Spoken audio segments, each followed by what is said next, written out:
2016. Wow, you sucked. I mean, seriously, we watched as the world seemingly went from crazy to crazier.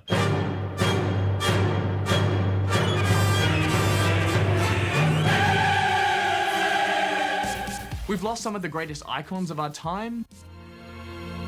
Always. The polar bears are running out of ice, and there was that one trapped in a horrible Chinese mall. I don't think I'll be alone in saying that I can't wait to see the last of you, 2016. I don't want to live on this planet anymore. But amid all that awfulness, at least we had games, right?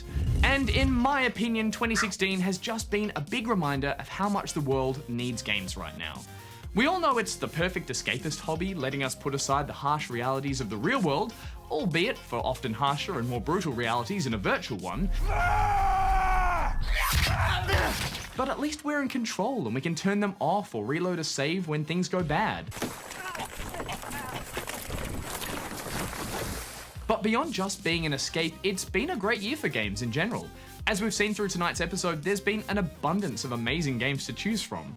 And we've seen exciting new trends emerge, with virtual reality finally making its way out to the masses. Sure, it's still early days for the technology, but we've seen that it doesn't completely suck.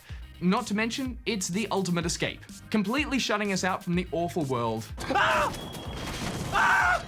Meanwhile, console makers have bucked the long-running hardware cycle trend with mid-generation upgrades. Now, console gamers can enjoy the crippling indecision and desire to upgrade their hardware every year or two, just like PC gamers have been dealing with for generations. Ketchup? Ketchup? Huh. I'm in way over my head. And of course, publishers have been making some excellent pro-consumer decisions. Microsoft deserves credit for making real strides towards bringing gamers together, tearing down the walls between PC and console players. Sure, you need to use the Windows Store, and somehow they still haven't figured out how to let PC players play with other PC players, but it's kind of progress. And Ubisoft made some great moves this year, acknowledging the Assassin's Creed series was running the risk of growing stale and needed a bit of time off.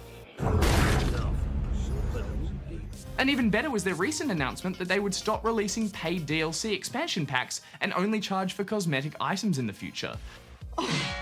Time will tell how far they follow through with that, but Ubisoft, you're right in my books.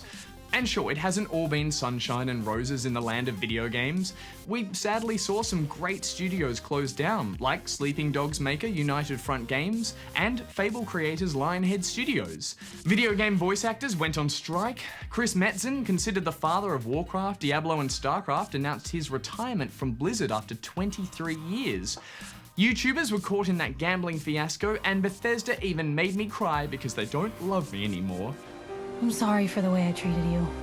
Now please, can we just get back to the way things were? Of course, probably the biggest breakout story for gamers this year was Pokemon Go, the global phenomenon that introduced the sort of mass hysteria you'd think was reserved for a zombie apocalypse.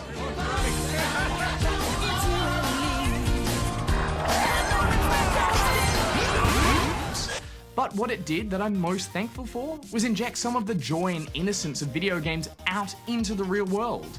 No matter how awful the world around us gets now, we can always take heart in the fact that there's a Zubat or a Rat-a-tat nearby waiting to be caught. So many Zubats. So thanks, video games. I don't know how I would have made it through this year without you. But what about you? Has 2016 been saved by gaming for you too? Don't let us know on social media because we won't be here to talk about it. But thank you to everyone who has taken the time to share their opinions about my opinions this year. And thanks to those who just sat there and listened to me rant. Which reminds me, another thing that's been pissing me off. He knows we're not recording right now, right? Who knows? Some say if you listen closely enough, you can hear him having opinions from anywhere in the world, like a angry little goose just squawking on the wind. Should we just leave him like this? I don't care, I'm going home. Bye.